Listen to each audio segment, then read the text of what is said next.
Follow the drip. Welcome back to Let's Talk at Pillow Talk, the space where we are intentional. So tonight, do you guys know that today is March 1st, Sunday, and this is the first day of Women's History Month. Last month in February, of course, Black people, we get the shortest year of the month, but it was also Black Men's Excellence Month. So I had the honor of talking to a couple of Black men, and after listening to all of them editing everything, one thing I can say is that all of these men are on one accord. Everybody said, start. Whatever you want to do, just start. And the other takeaway that I took from it was believing in one's self.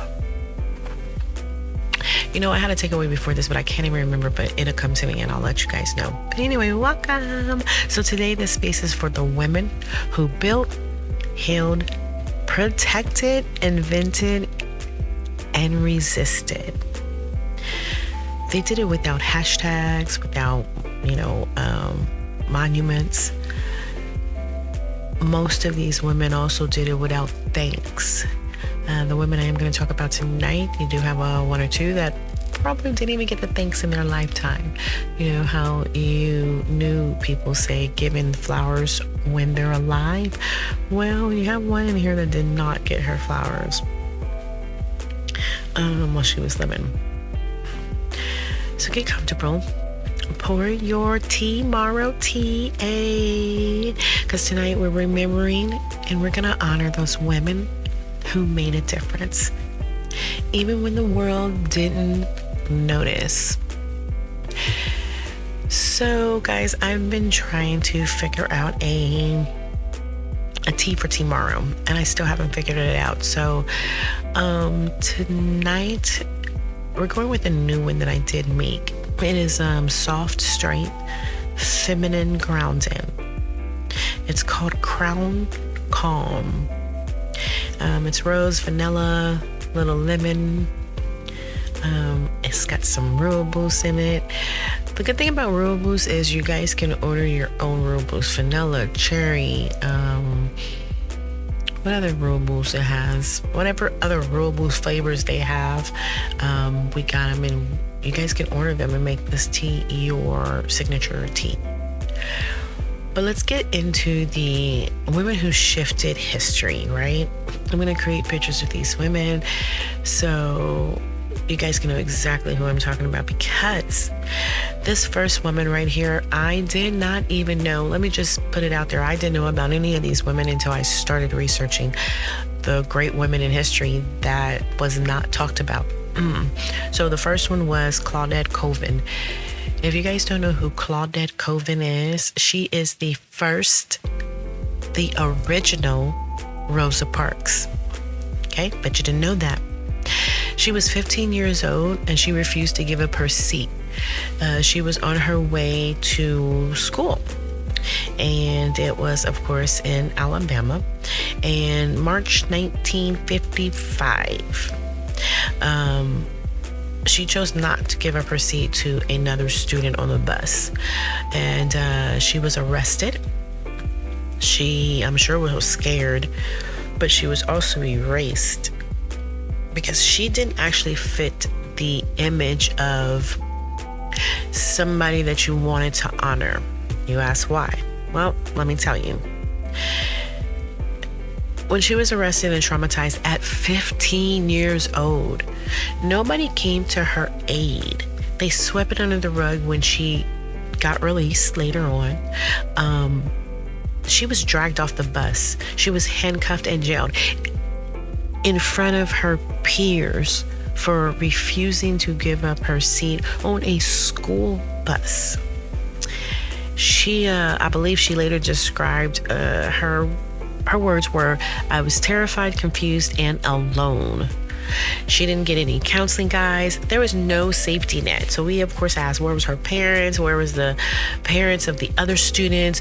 Where was the Black Party or everything that was back in 1955? Where were these people that were supposed to protect our rights? The civil leaders, right?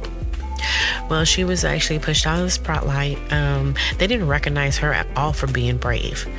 They just decided she was not the right face for the movement. Isn't that something? Something that traumatic to a 15-year-old, and you don't think she's the right face? To me, I think that would have been the perfect face, because if you can do this to kids riding a bus, maybe it would have tugged on some of you humans' heartstrings a lot sooner. So this was the thing. They gave reasons. She was very young, dark-skinned, and came from a poor family. Isn't that crazy? But they also gave the reason why they did not do it later on when she grew up, because she was pregnant while unmarried. And this all happened after she was 15. This all happened after she was yanked off the bus, handcuffed in front of her peers for simply sitting in a school bus seat. So instead of elevating her, they moved on without her pretty much. But what you guys don't know is Claudette was actually one of the 4 plaintiffs in Browder and Gale. Browder versus Gale, the Supreme Court case that ended bus segregation. Yes, she went on to still change the history without getting the credit. She ended the bus segregation in Alabama. And that legal win, it is why the Jim Crow was dismantled.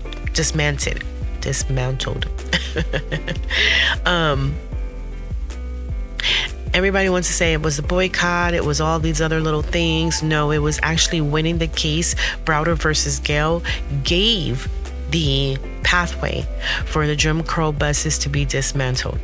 So her name was so erased. She paid that long-term price, but she kept fighting. She kept fighting the struggle that she was fighting for.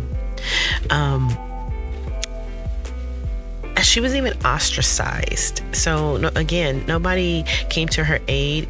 She eventually moved to New York City, and she lived a quiet life as a nurse's aide. That's where she was. No book deals, speaking tours, no financial reward, no nothing. She just survived as a Black woman in the United States. But in 2021, she was in her 80s. They finally expunged her juvenile record. Pretty much meaning the system admitted that she never should have been treated as a criminal. She was not a criminal. That came decades later in 2021. Guys, when she was 80 years old, all they did was expunge her record. The part people don't say out loud is that Claudette Colvin didn't disappear because she wasn't brave enough. She disappeared because politics, movements. Black girls are often expected to be fearless without being protected, without giving their flowers, without being recognized. That movement sacrificed individuals' feeling of safety. Politics chose the optics over the truth because she didn't look the part. But where her story matters, you can be right. You can be first. You can be brave, overlooked. None of that matters. Because your impact is your impact.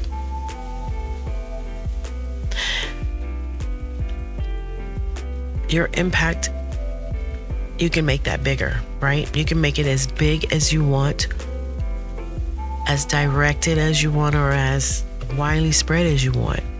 History didn't fail because of her. History failed to honor her. Yeah, that's pretty crazy, right? We didn't hear about her in the textbooks. And let me just say, me growing up, no, I did not hear about Claudette Colvin.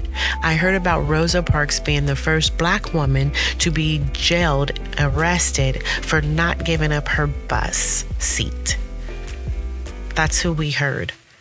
And again, history, Women's History Month. It's time to learn about other women than what history taught us. Go learn about your history, women, because it's there. It's been written in the stars that we protect, we love, we invent, we carry the world. And it's been written in the stars for so long. So check it out, your women's history. Okay, so Henrietta Leavitt.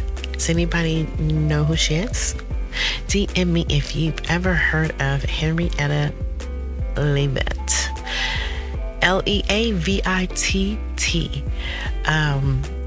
She was one of the ladies that figured out how we measure the distance between galaxies. You know, she's the reason we have astronomy today. Yep. Nobody even knows her name. Nobody knows why we have astronomy.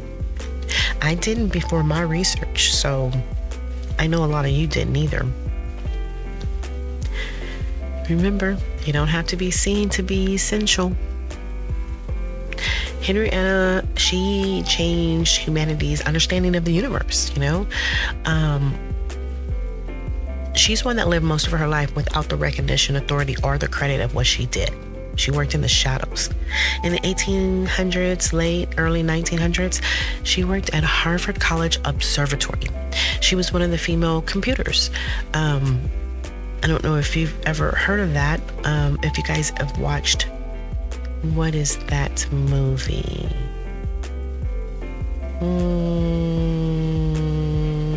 Hidden Figures. Computers, female computers. She was one of those. What she did was she was hired to analyze the data, not to lead any research, right? They were paid very little. They were not allowed to use the telescopes. So everything she did was by paper, was by picture. And of course, she didn't receive any credit, right? She spent years measuring star brightness by hand. And if you guys hadn't seen Hidden Figures, then go see it, because then you'll know exactly what I'm talking about. And I'm not talking about the lady on Hidden Figures. I haven't gotten to her yet, but yes, she is on my list because, wow, right? Henrietta actually made a universe-changing discovery. She was studying these Cepheid variable stars. Right. She discovered a precise relationship between a star's brightness and its distance. That meant for the first time ever that scientists could measure how far away the stars were to the galaxies, you know? Measuring the size of the universe, she discovered galaxies beyond the Milky Way. She was actually the foundation for being able to do this. Later, the breakthrough, all of her research, all of her information, Edwin Hubble. You got to go check him out. Edwin Hubble, he stole it. And yes, I'm just going to flat out say you stole it, because it says that you broke through, you did some later breakthroughs. You stole it, because guess what? She was not at all given anything for that. She wasn't given credit for it at all. In simpler terms, she gave humanity a ruler for the cosmos. She told you how to study the distance between galaxies. And as I said, Edwin Hubble, others got the fame. Male astronomers used her work to make headline discoveries. And like I said, she never got the credit for, but her name was mentioned in footnotes. If at all. Like I say, she never got this credit for it. But let's go ahead and put her name in some of the footnotes. Interesting, right? See how y'all treat us. Y'all been treating us. We've been taking care of you guys from day one, and you guys been treating us crazy. But anyway, they say there's evidence of her being considered for a Nobel Prize, but she died before it could happen. And well, you know, they're not awarded. They kind of say that they're not awarded afterwards, but I think they really kind of are. She died at the age of 53 from cancer in 1921, and they say she died unnoticed.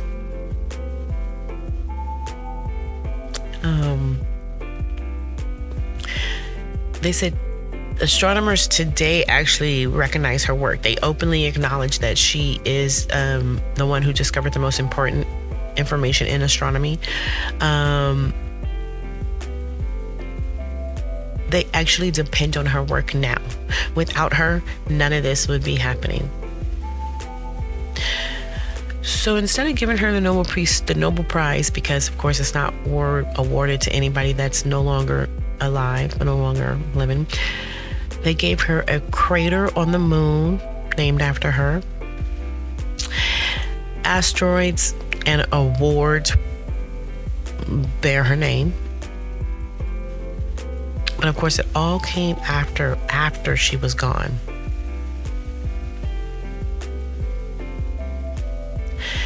She didn't fail to be seen. She was a woman. Deaf woman. I didn't even tell you guys that. She was actually a deaf woman because she lost most of her hearing. And she was working in a system that valued her labor, but not her voice. Her story should remind you, like, you can change the universe and still be treated as invisible. You guys know that. As mothers, we take care, we nurture our children, right? But we're still not paid for the one main job that makes this world go around. We all say that as a mom. We say that. So again, getting up to Miss Katherine Johnson of Hidden Figures. Yes, ma'am. She was the colored computers. That's what they called the females back in the day, 1953. She was in the colored computers unit, right? She actually calculated flight paths by hand, and she sent them to humans in space, right? And I'm sure she did. I'm sure somebody else, white and important, did, right? Or male and important.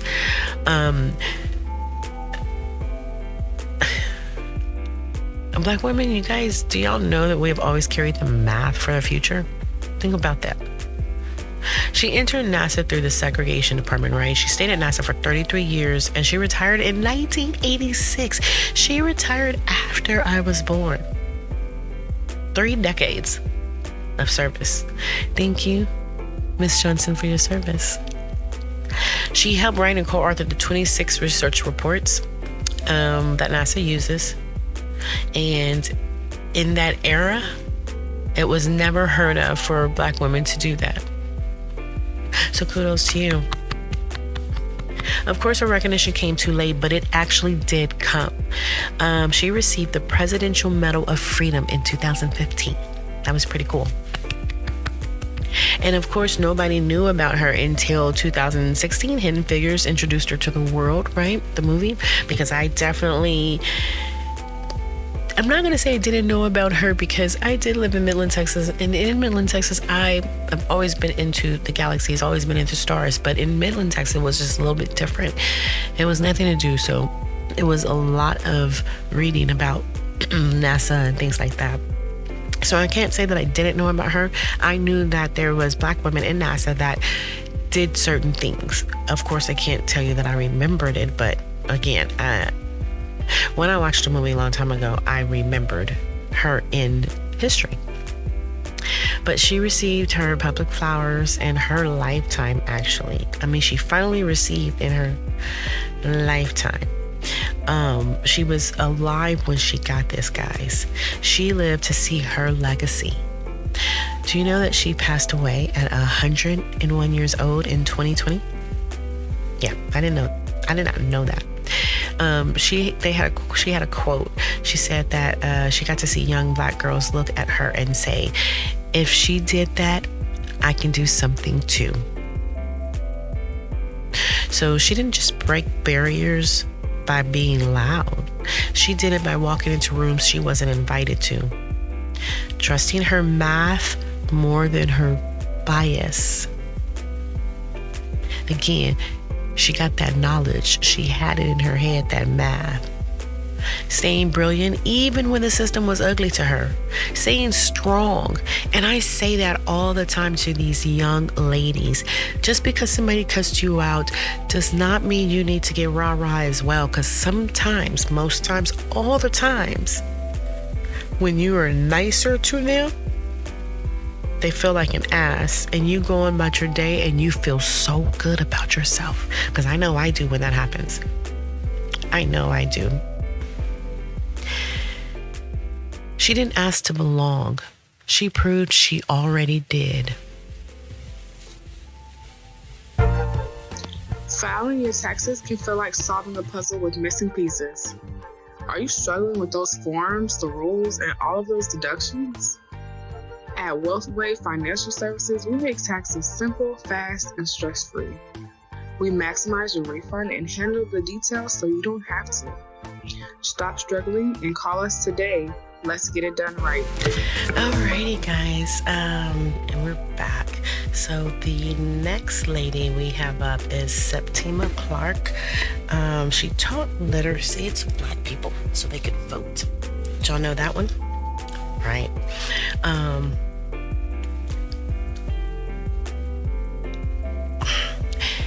She actually paid a heavy price, guys, because she was a teacher. In 1950, she was a respected teacher in South Carolina, guys. She was actually also a member of the NAACP. So the state told her that she had to choose. They said no, and they created a law. And maybe the law wasn't in effect, but they created a law. And under that law, it banned teachers from belonging to civil rights organizations. Did y'all know that?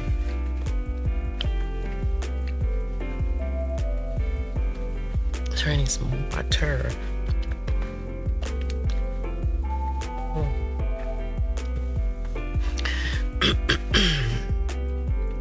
Yeah, no, I did make me any tea this afternoon because I had some before this, so yeah.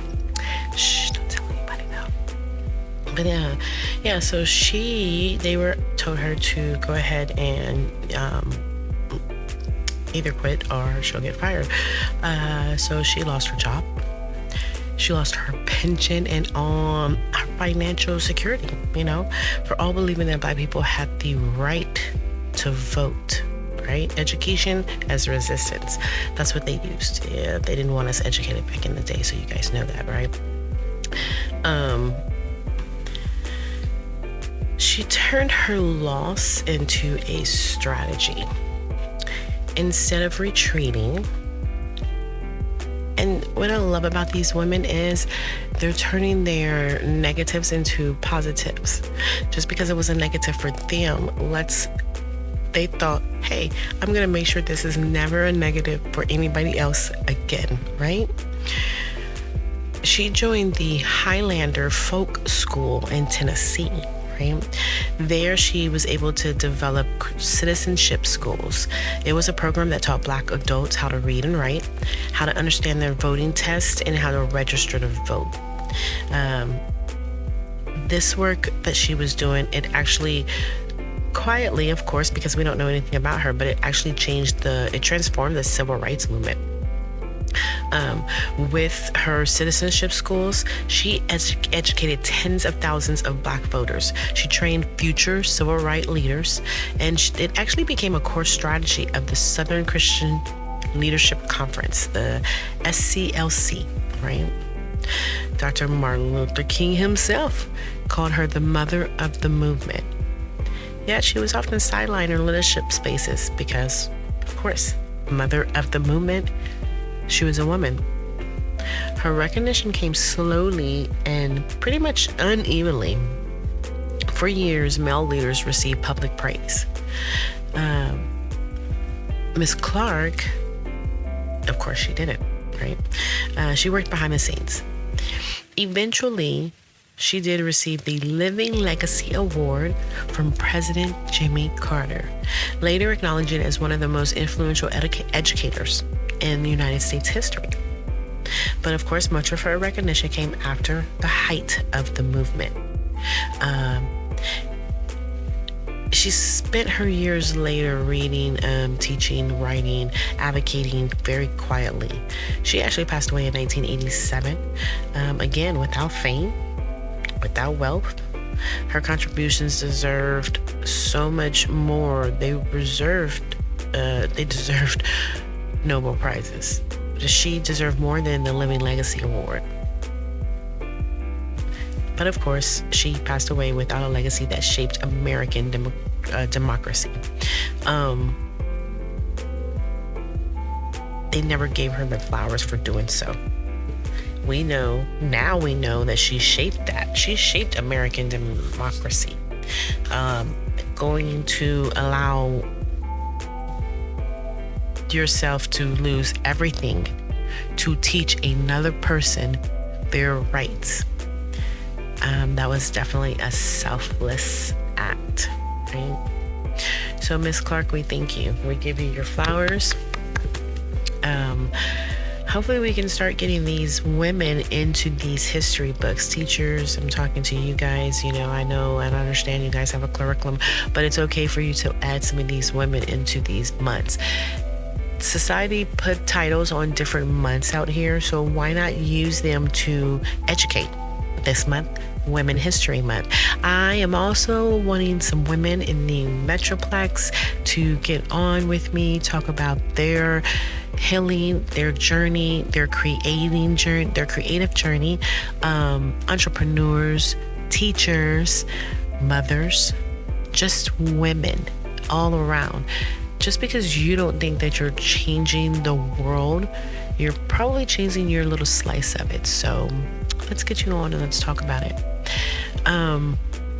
Power isn't always loud. Sometimes it's just a lesson. Miss Clark taught us that education is not neutral. It either frees people or it keeps them trapped. She didn't march for the headlines. She taught for liberation.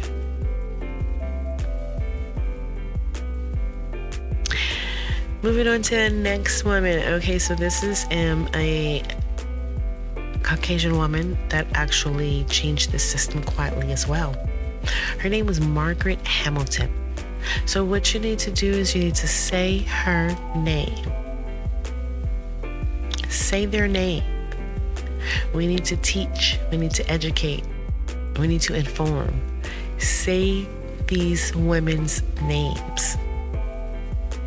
She coined the term software engineering, okay? Let's give it up to Miss Margaret Hamilton. Okay, you made this software engineering possible. Her code actually saved the Apollo 11 mission. I bet you guys didn't know that. When women build systems, the world survives. Just remember that. But she didn't fade into the background, okay? For a long time, her work was pretty much taken for granted.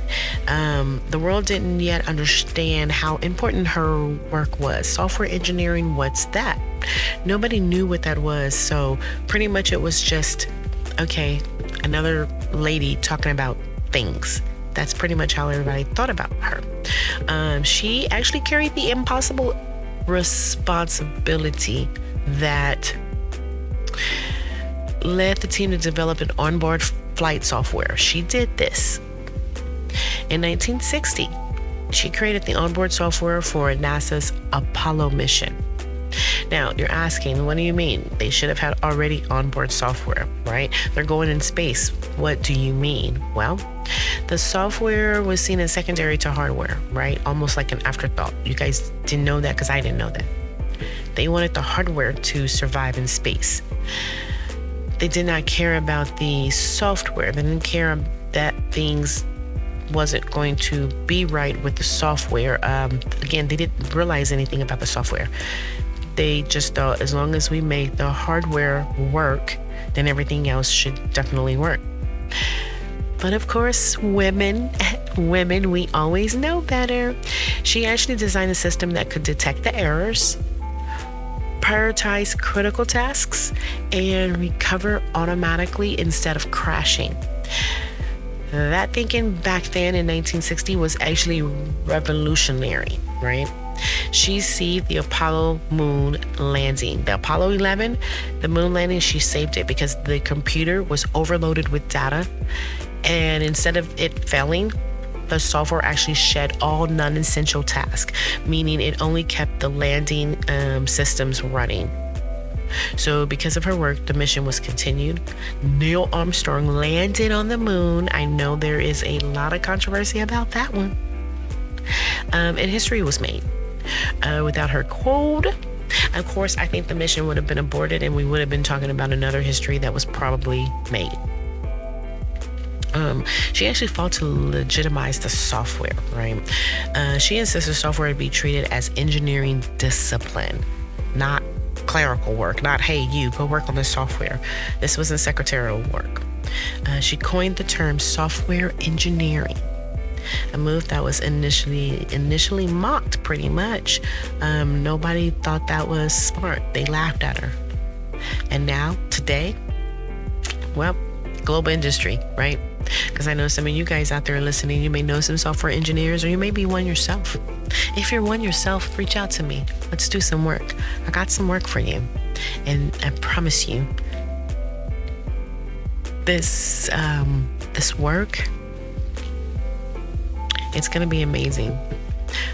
All I can say is go back and listen to DJ's podcast. It's going to be amazing. It was his podcast the last day of the month, yesterday, the 28th of February. Go listen to his podcast. So if you're a software engineer, please DM me at IG, let's talk at pillowtalk _ or you can always email me at let's talk at pillowtalk@gmail.com. So her recognition came, but definitely much later. For years, the moon landing overshadowed the people behind the code. You know what I mean? She did eventually receive the Presidential Medal of Freedom, global recognition as a computer pioneer, and a permanent place in tech history. She lived long enough to see software become central to all our modern lives, right? She built her own legacy. Guys, she created software engineering. She definitely built her own legacy. She founded her own software company later on in life and continued shaping system theories, era resilient design. She continued making that, guys. And I guess those are concepts that we all still use today. She actually is still alive and respected as a foundational figure in modern computing. That's pretty cool. Thank you to Margaret Hamilton. Thank you, giving you your flowers, Miss Lady. Yes, ma'am.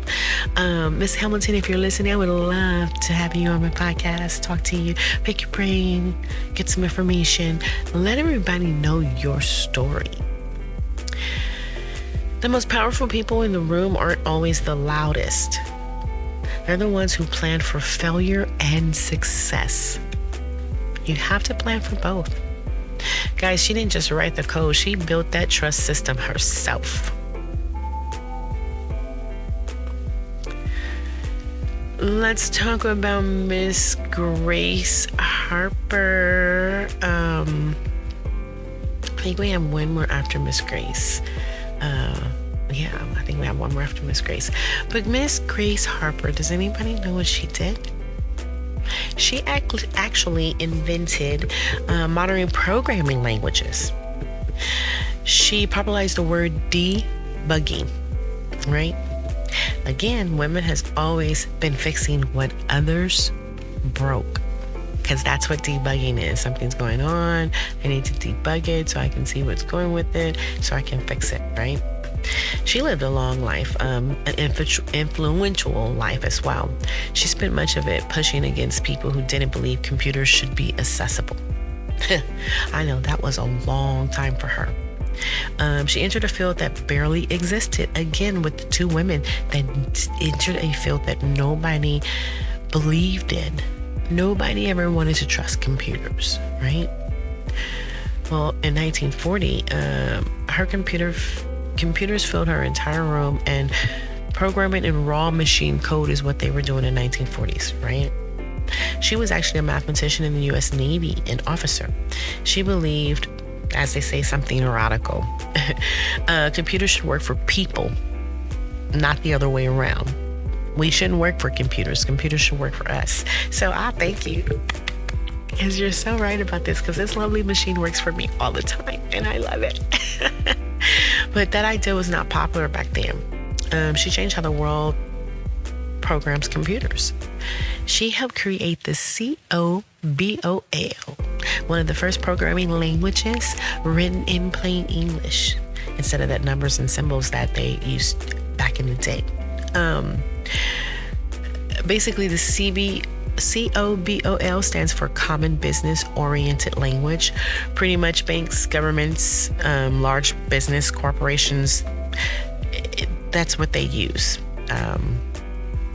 Everyday systems, yeah.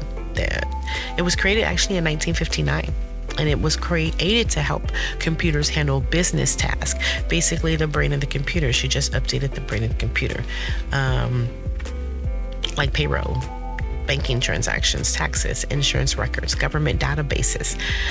If money is moving quietly in the background, then that COBOL is actually involved as well. It's pretty cool, right? Man, I would love to create something. Why didn't that part of the brain get creative? Hello, let's get some creativity flow into that side of the brain, please. Let's create something. Thank you. But she was often actually dismissed, even when she was right. Many of her colleagues thought her ideas was unrealistic and too soft. Again, woman. That's what you guys think of women. She was told that computers would never need English-based languages. Her ideas were also impractical and ignored. Well, I'm so glad that she proved them wrong.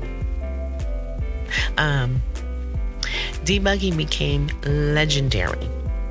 She was working on an early computer with her team, and they found a moth stuck in a relay. It caused a malfunction, and that's something. It caused a malfunction. She tapped into it. She took the logbook. She actually wrote, first actual case of bug found, right? I'm telling you, a real moth was stuck in there. A real moth was stuck in the relay. If you know anything about computers, they used relays back in the day. That's how they was getting their computers to work and process the information. But that's where her term debugging came from. She actually went in there and took the moth out of the relay. She actually wrote it in the logbook, so that's basically how it was created.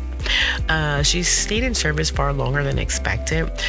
She actually remained in the Navy into her 70s. She actually retired as a Rear Admiral, one of the oldest active duty officers at that time.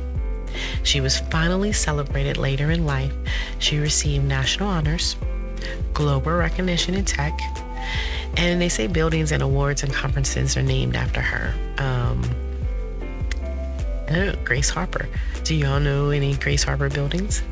She actually passed away in 1992, and pretty much she was one of the founders of modern computing.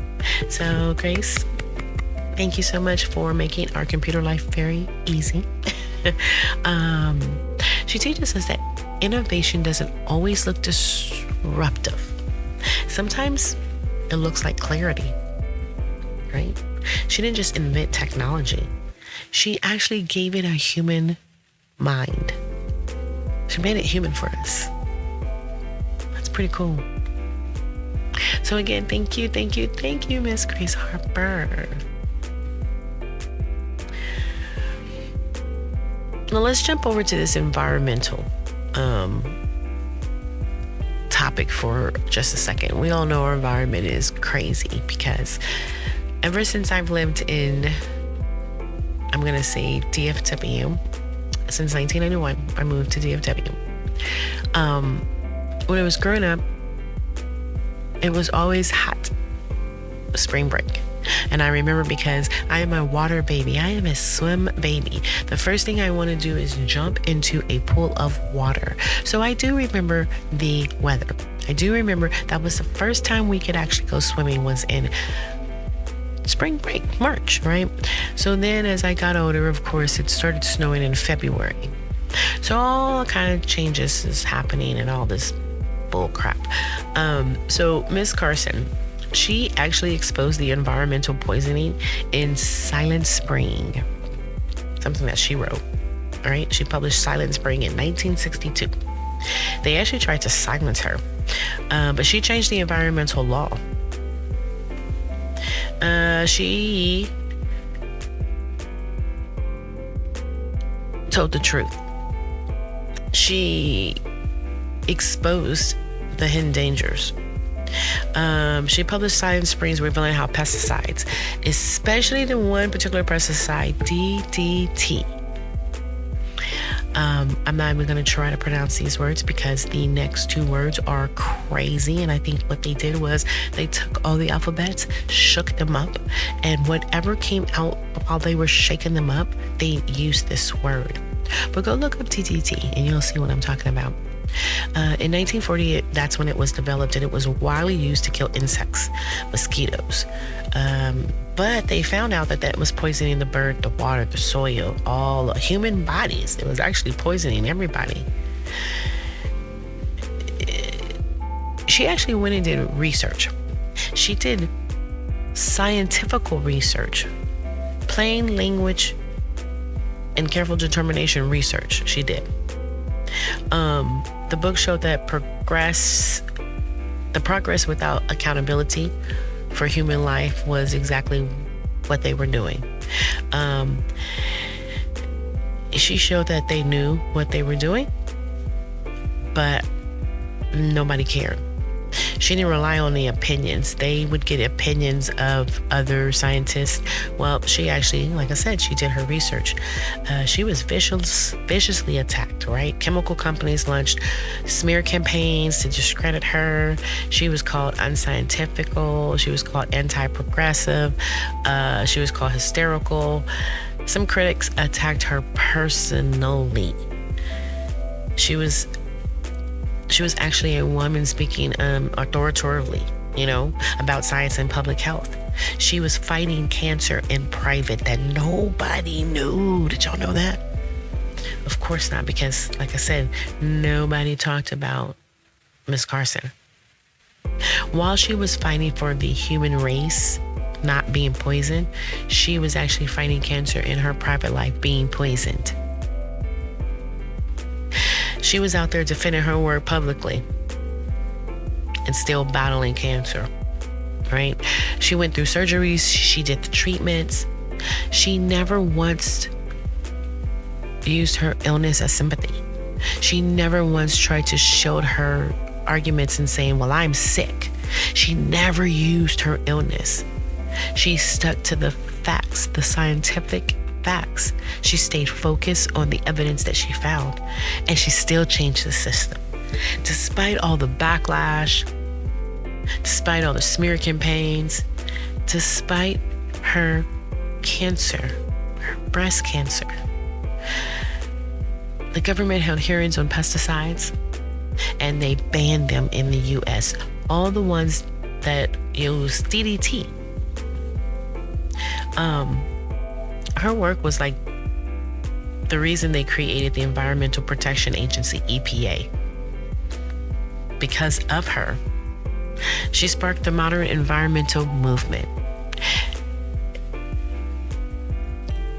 she started making humans, companies, responsible for what they are putting out in this environment. Although she did not live to see the full impact, she actually died at 56 in 1964. She died 2 years after she published Silent Brain. She did not live to see the EPA formation, the environmental protections that we now know, and the fact that her book taught everybody worldwide. They use her book in colleges. They use her book in conferences. Her recognition came after her death. So, of course, we're still giving you your flowers. Thank you so much, because who knows, without you, we would have been, if we would have even been here. Without you, and I say this lightly, but we could have been really living The Walking Dead. You know? I don't know. But what Rachel told us was, truth tellers are often attacked first, especially when that money is threatened. And we already know that. We can even put some street stories into what was just said. But truth tellers are often attacked first. And don't threaten somebody's money by telling the truth. Because, she wasn't trying to be radical. She was just trying to be responsible. And because of her, our planet is much, much, much safer.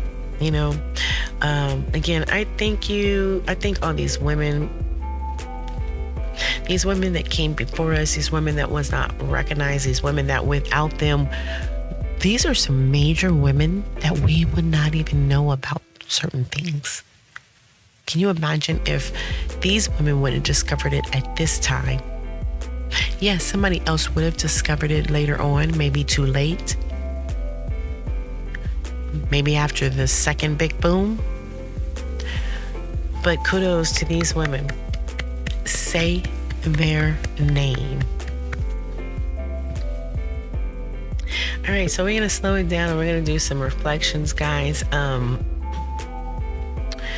We're talking about these women. What these women have in common isn't fame. It's follow through. They didn't wait to be chosen. When they were told no, they kept going. Because they actually chose themselves before they even started. They believed in themselves. They believed in God, definitely. They worked hard anyway, anyhow, for every reason. They cared. Simply just that. They cared. So just remember, softness is not weakness. It can be a strategy. It's supposed to be a strategy. So take a sip right here, and I want you guys to remind yourself. I don't need permission to matter. I already do.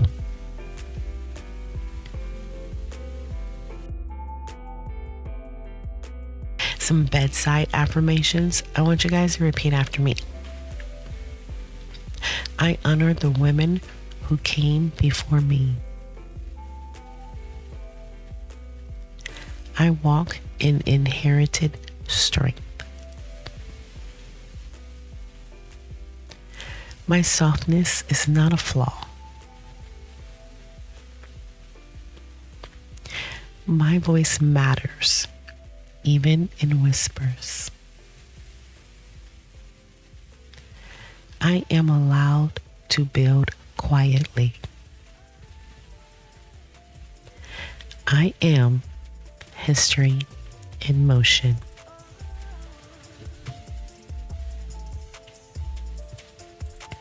Alrighty, ladies, thank you so much, besties, for listening tonight. Make sure you go click like and subscribe if you like what you heard tonight. I would love for you to interact with me. DM me sometime. I'm on IG at Let's Talk at Pillow Talk _ and it's LETSTALKAT Pillow Talk _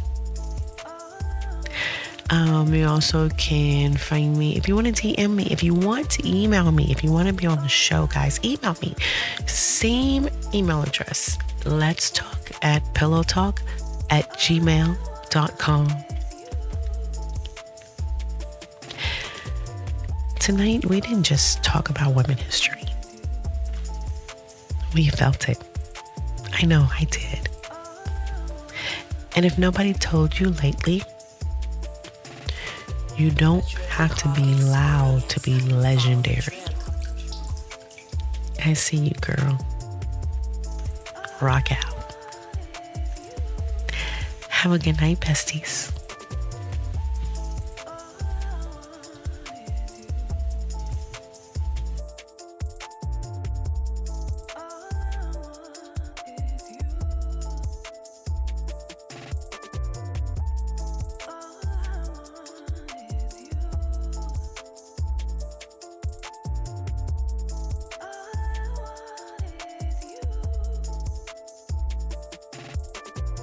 Drippy Hog Experience.